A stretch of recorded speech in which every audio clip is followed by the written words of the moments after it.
And thank you to both of you. I think I won't stand in front of you. Thank you to Lokari and thank you to Bake Badea. As you heard, my name is Andy Carl. I am the Executive Director of a conflict resolution organization based in London called Conciliation Resources. And I was very privileged to be able to be one of the international relators for the social forum.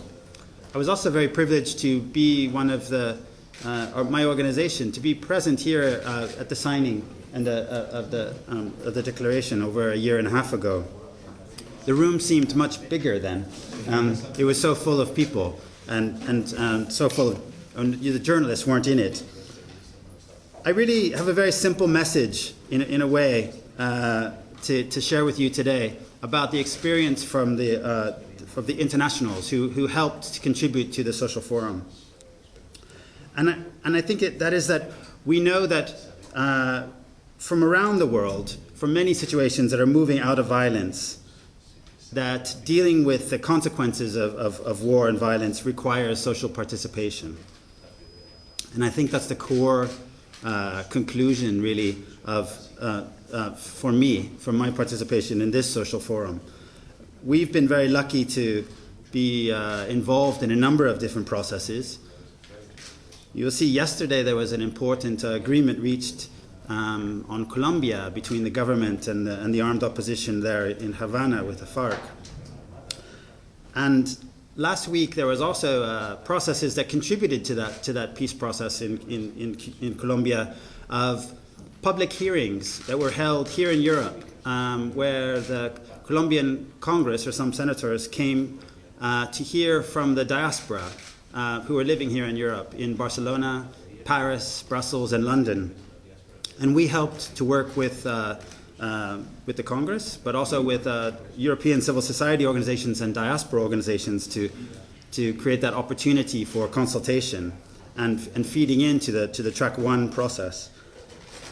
And I think we're seeing national dialogues like that all over the world, from Tunisia, Bahrain, Yemen, and although we're a long ways from the seriousness of the Syrian conflict, we hope to see that next month, a national conference on Syria. So if you take a closer look at transition and peace processes, you will always see that popular participation is how sustainable, positive peace is built around the world. And I think that's what we're seeing from these first steps from this social forum, which has really set out these, as I see it, kind of the 5 steps for peace, and starting to negotiate some kind of social consensus about those steps. I think that Lokari and Bake Badea have shown a huge amount of courage and commitment to this process. And clearly this document shows you have the vision and you have the capabilities and some of the resources. And I believe this is an opportunity. And I think we are just one of the many organizations in the international community that want to encourage you, want to accompany you, and want to support you in translating this agenda into new initiatives and new momentum for constructing the peace.